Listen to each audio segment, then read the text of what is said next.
Hello class 12th, welcome to learn with Jenit Guru. मैं हूं निकी पंडित और आज हम स्टार्ट करने वाले हैं आईयूपीएसी नॉमेनक्लेचर।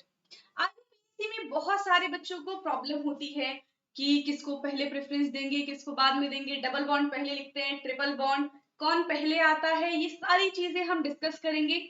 आज की क्लास बहुत बेसिक होगी, ठीक है। बिल्कुल 10th लेवल से स्टार्ट करेंगे और 12th के लेवल तक हम जाएंगे। तो बहुत सारे लेक्चर इस पे बन सकते हैं और जिनको आज का लेक्चर आता है वो स्किप कर करके देख सकते हैं और जिन्हें नहीं आता वो बिल्कुल 10th लेवल से, 0 लेवल से सीख सकते हैं। स्टार्ट करते हैं आईयूपीएसी। आईयूपीएसी स्टार्ट करने से पहले आपको आईयूपीएसी का फुल फॉर्म पता होना चाहिए, है ना। जो आप पढ़ रहे हो उसके बारे में कुछ तो पता होना चाहिए। आईयूपीएसी का एटलीस्ट फुल फॉर्म क्या होता है।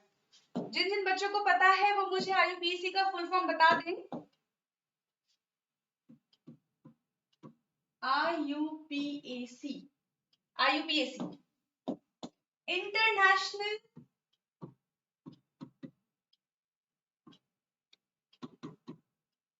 I stands for international, U for union, international union of pure and applied chemistry.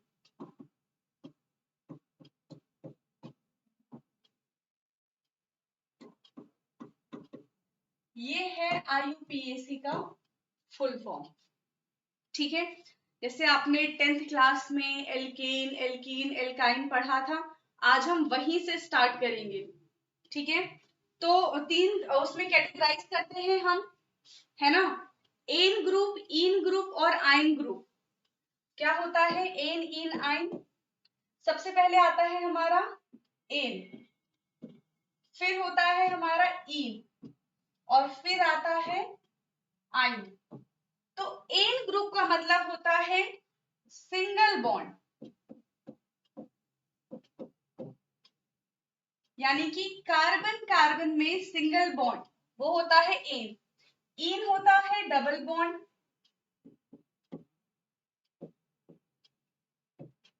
Carbon carbon में डबल बॉन्ड, और आइन होता है ट्रिपल बॉन्ड। इसमें होगा कार्बन कार्बन में ट्रिपल बॉन्ड। अब आपने इनका जनरल फॉर्मूला भी पढ़ा था, अब हम जनरल फॉर्मूला लिख लेते हैं।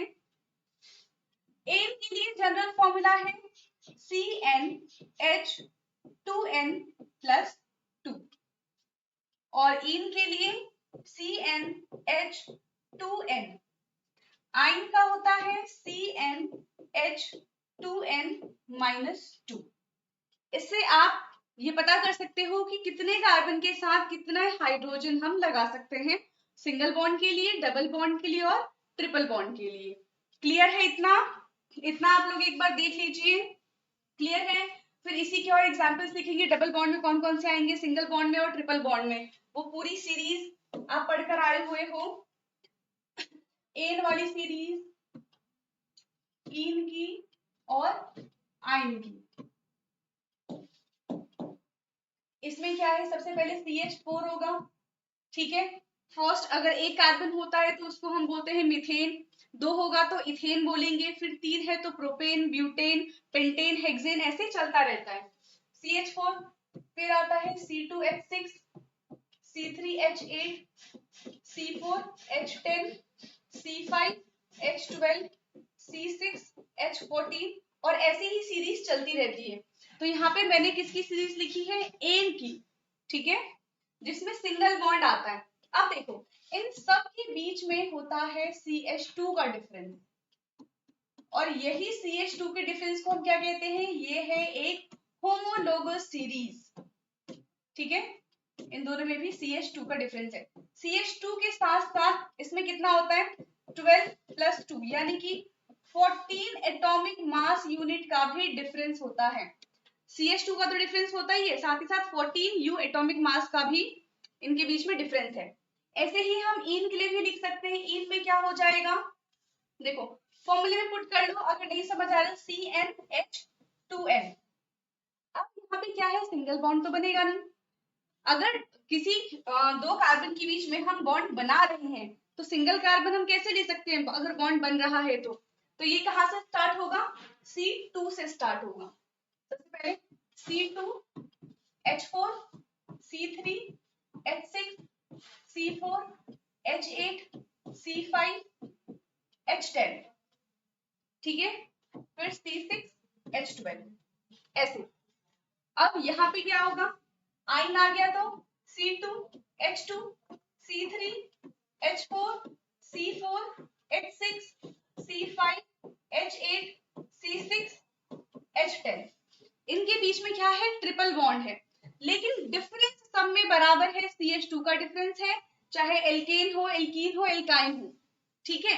CH2 का डिफरेंस है और कितने एटॉमिक मास यूनिट का डिफरेंस है, 14 एटॉमिक यूनिट मास का डिफरेंस है सबके बीच में, इसी को हम होमोलोगस सीरीज भी कहते हैं। इतना क्लियर है, ठीक है, ये नोट डाउन कर लीजिए। इसके बाद हम क्या पढ़ेंगे, रूल पढ़ेंगे IUPAC नॉमेनक्लेचर का। सबसे पहले रिप्रेजेंटेशन देखते हैं रूल पढ़ने से पहले, कि कोई भी हमें कंपाउंड मिला है तो किस तरीके से हम उसका IUPAC नॉमेनक्लेचर करेंगे वो देखते हैं।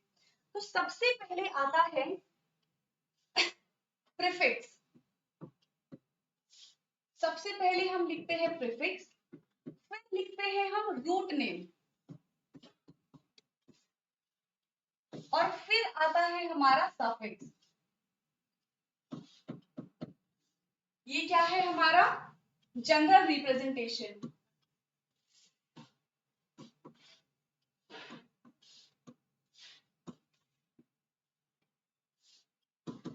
General representation, prefix, root name और सफिक्स। अब प्रीफिक्स क्या होता है, रूट नेम क्या होता है, सफिक्स क्या होता है, ये देख लेते हैं। तो देखो, प्रीफिक्स से क्या है, ये पहले यूज किया जाने वाला है प्रीफिक्स, ठीक है। जब हम किसी का नाम लिखते हैं, तो हम किसी बड़े इंसान का नाम लिखते हैं तो क्या कहते हैं, उसके आगे श्री लगा देते हैं, है ना, मिस्टर लगाते हैं, मिसेस लगाते हैं, और लास्ट में हमारा सरनेम होता है। तो जो पहले लगाया जाता है उसको हम बोलते हैं प्रीफिक्स, ये हमारा नाम है, और जो सरनेम है वो सफिक्स है, हम ऐसे याद रख सकते हैं, ठीक है। तो प्रीफिक्स दो टाइप का होता है, primary prefix,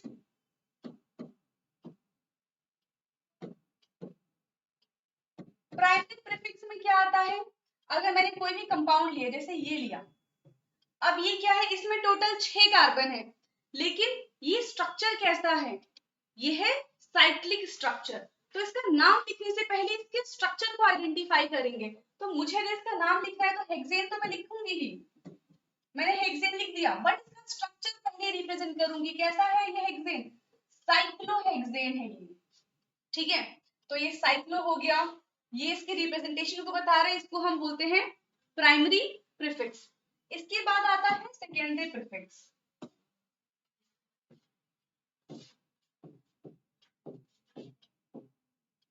secondary prefix, secondary prefix क्या होता है, सेकेंडरी प्रीफिक्स में हम क्या करते हैं, बल्कि ग्रुप को मेंशन करते हैं, जो भी सब्स्टिट्यूएंट पेरेंट चेन के साथ अटैच होते हैं उनको हम एज अ सेकेंडरी प्रीफिक्स की तरह लिखते हैं। फॉर एग्जांपल मैंने एक लिखा है CH3,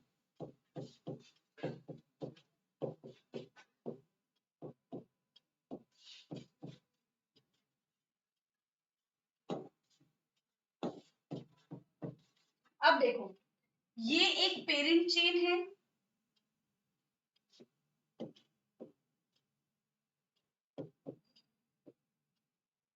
ठीक है, लेकिन जो ये है और ये है, ये क्या है, बल्कि ग्रुप बोल लो और सब्स्टिट्यूएंट ग्रुप बोल लो।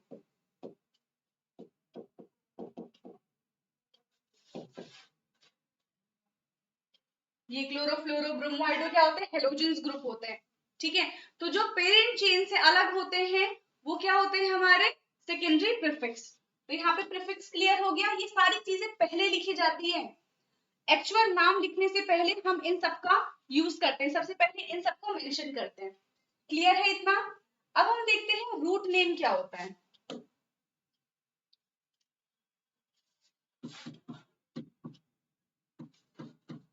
रूट नेम, देखो रूट नेम का मतलब है कि टोटल कितने नंबर ऑफ कार्बन प्रेजेंट है हमारे पेरेंट चेन में, मेन जो चेन होती है उसमें कितने कार्बन प्रेजेंट है, उसको हम बोलते हैं रूट नेम, ठीक है।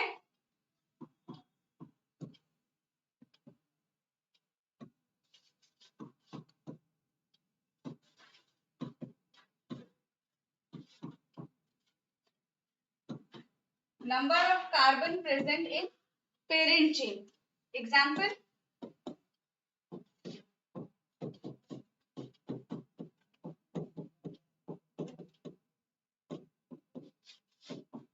तो इसमें मेन चेन क्या है, ये है जिसको हम पेरेंट चेन बोलते हैं.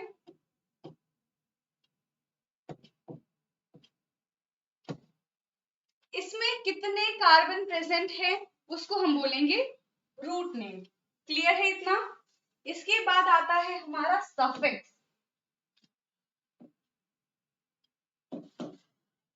अब है सफिक्स जो कि हम लास्ट में लिखते हैं. बट सफिक्स भी प्राइमरी सफिक्स होता है और सेकेंडरी सफिक्स होता है. सबसे पहले है प्राइमरी सफिक्स.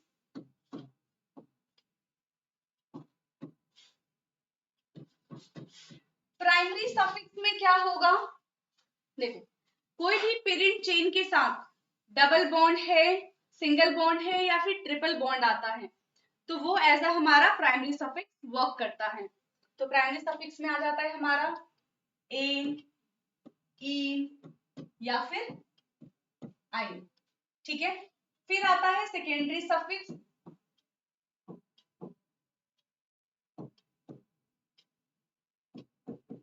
सेकेंडरी सफिक्स में आते हैं हमारे functional group.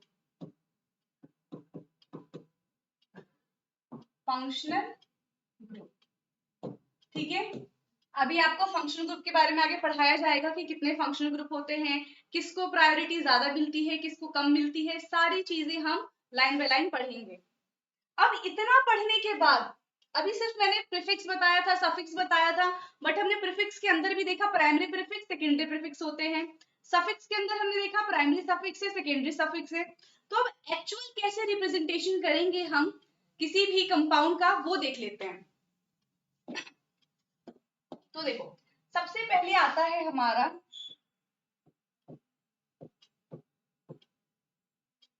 Secondary prefix plus primary prefix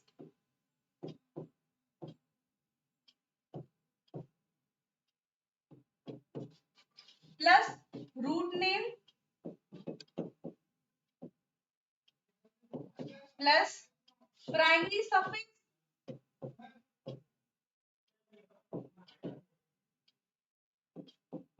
plus secondary suffix.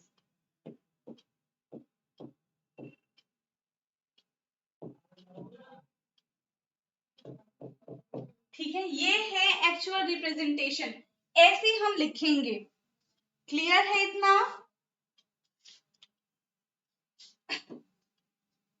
इसको नोट डाउन कर लीजिए, ये आपको आगे हेल्प करेगा. इसके बाद हम स्टार्ट करते हैं नॉमेनक्लेचर अपना.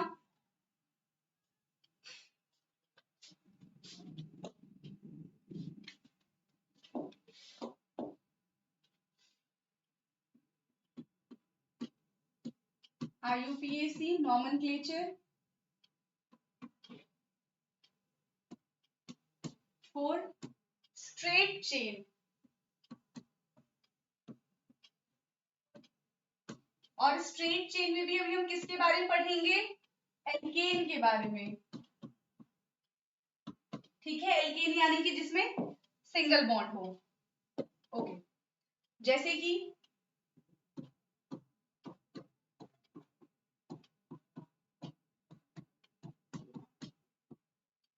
ये एक हमें कंपाउंड मिला है, इसका नाम लिखना है.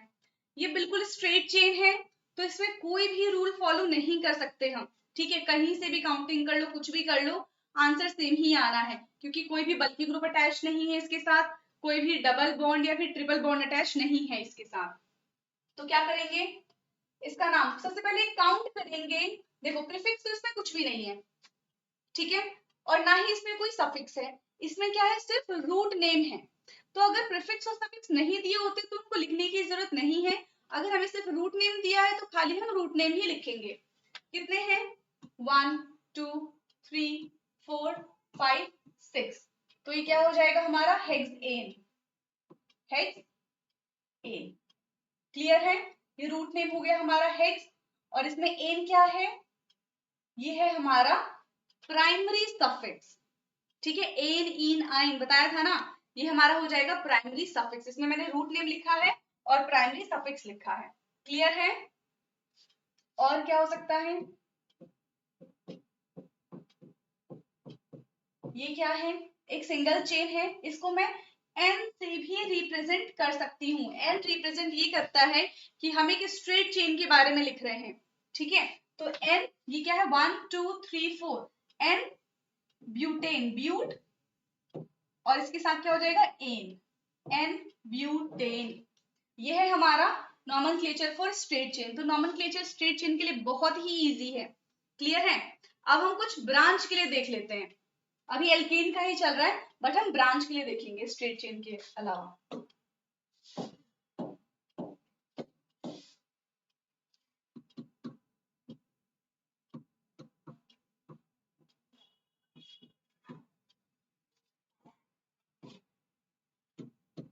जैसे कि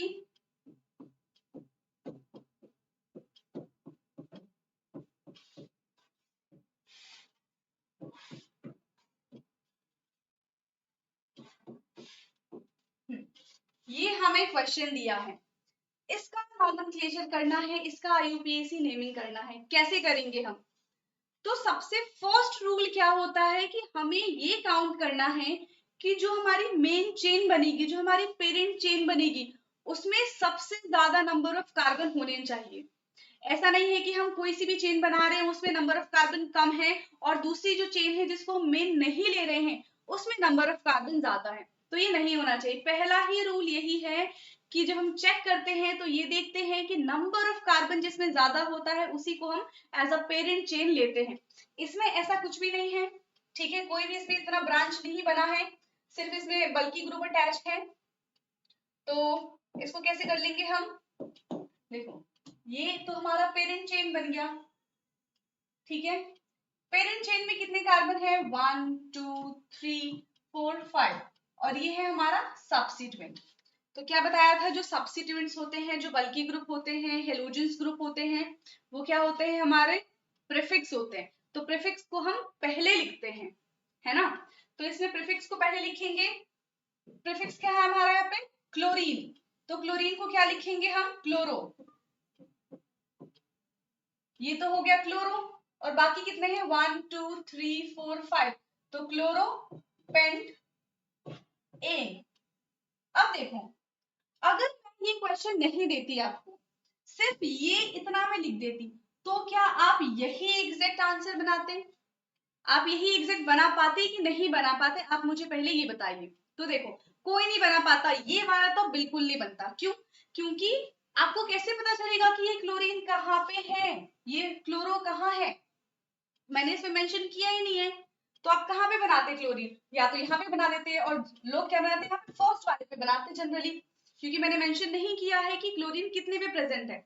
तो हमें ये भी मेंशन करना है, चाहे डबल बॉन्ड हो, चाहे फंक्शनल ग्रुप हो, चाहे सब्स्टिट्यूएंट हो, है ना? हमें ये बताना है कि वो कौन से कार्बन से अटैच है, इसलिए नंबरिंग इंपॉर्टेंट है। तो मैंने अगर यहाँ से नंबरिंग की है तो 1 2 3, तो यहाँ पे 3 नंबर पे क्लोरो है। ठीक है, 3 क्लोरो पेंट एन। क्लियर है? अब देखो, यहां से नंबरिंग ना करके मैं यहां से भी कर सकती थी, 1 2 3। अब बताओ, यहां से नंबरिंग करने में आईयूपीएसी नॉमेनक्लेचर में क्या डिफरेंस आ गया? कुछ आया है? बिल्कुल नहीं आया। कहीं से भी नंबरिंग कर लो, इस क्वेश्चन में सेम ही आंसर रहेगा। ठीक है, लेकिन अगर मैं क्वेश्चन चेंज कर दूं, अगर मेरा क्वेश्चन ये है,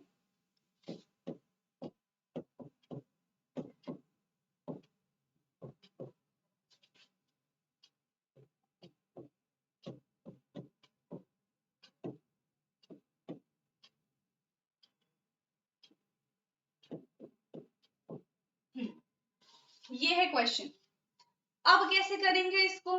देखो, इसमें दो दो सब्स्टिट्यूएंट है, इसको करना है हमें।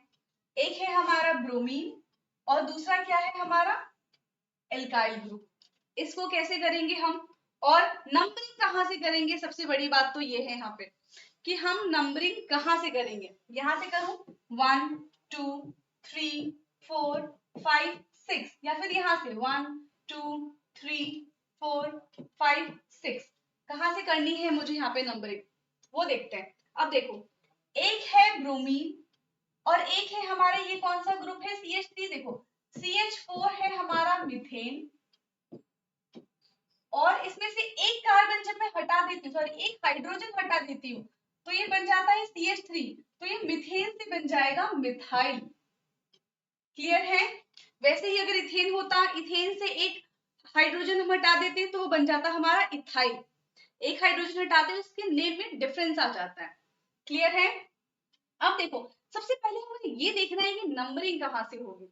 तो नंबरिंग के लिए एक रूल है कि अगर दो या फिर दो से ज्यादा सब्स्टिट्यूएंट लगे होते हैं तो उनका एडिशन करके देख लेते हैं। जहां से एडिशन होता है कम, वहीं से हम करते हैं नंबरिंग। तो अगर मैं यहाँ से स्टार्ट करूँ तो एक तो 2 पे आ रहा है और दूसरा 4 पे आ रहा है, तो 2 + 4 होता है 6। लेकिन अगर मैं यहाँ से देखूं तो एक 3 पे आ रहा है और एक 5 पे आ रहा है, 3 + 5 होता है 8। तो अब बताओ नंबरिंग कहाँ से होनी चाहिए? किसका सम कम है? इसका सम कम है 2 + 4 का, ये होता है 6। तो नंबरिंग हम करेंगे इस वाले कार्बन से, 1 2 3। अब देखो इसमें भी क्या है, दो बल्कि ग्रुप है, तो सबसे पहले मुझे बल्कि ग्रुप को लिखना पड़ेगा। और बल्कि ग्रुप किस कार्बन से अटैच है, कितने नंबर वाले कार्बन से अटैच है, मुझे ये भी मेंशन करना होगा। ठीक है, कर लेते हैं। देखो 2 ब्रोमो, 2 पे ब्रोमो है, ठीक है, और क्या है, 4 पे हमारा मिथाइल है। 2 ब्रोमो 4 मिथाइल, ये मैंने क्या लिखा है अभी, सिर्फ प्रीफिक्स लिखा है। प्रीफिक्स लिखने के बाद आता है रूट नेम।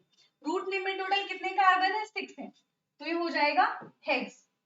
अब आता है सफिक्स, है ना, सिंगल बॉन्ड, डबल बॉन्ड और ट्रिपल बॉन्ड। तो इसमें कौन सा बॉन्ड है, इसमें है सिंगल बॉन्ड, तो आएगा एन।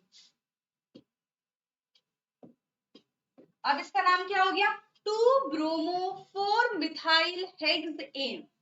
ठीक है, अभी आगे आपको पता चलेगा कि अगर इसमें अल्फाबेटिकली ऑर्डर अगर आगे पीछे होता तो हम उसको भी चेंज कर सकते हैं। लिखोगे पहले आप ये, इतना करने के बाद आप क्या करोगे, उसको अल्फाबेटिकली ऑर्डर के हिसाब से चेंज कर दोगे। नंबर में चेंज नहीं होगा, नंबर यही रहेगा। अगर ये मान लो इसका नाम ए से स्पेलिंग की स्टार्ट होती तो पहले मैं ये लिखती, ठीक है, बस आंसर लिख के उसको अल्फाबेटिकली कन्वर्ट कर देना है, इतना ही है। ठीक है, तो ये हमने कुछ देखे कि इसमें अगर कोई भी सब्स्टिट्यूएंट्स अटैच है तो कैसे करेंगे। अब एक दो एग्जांपल और कर लेते हैं इसके हम। ठीक है,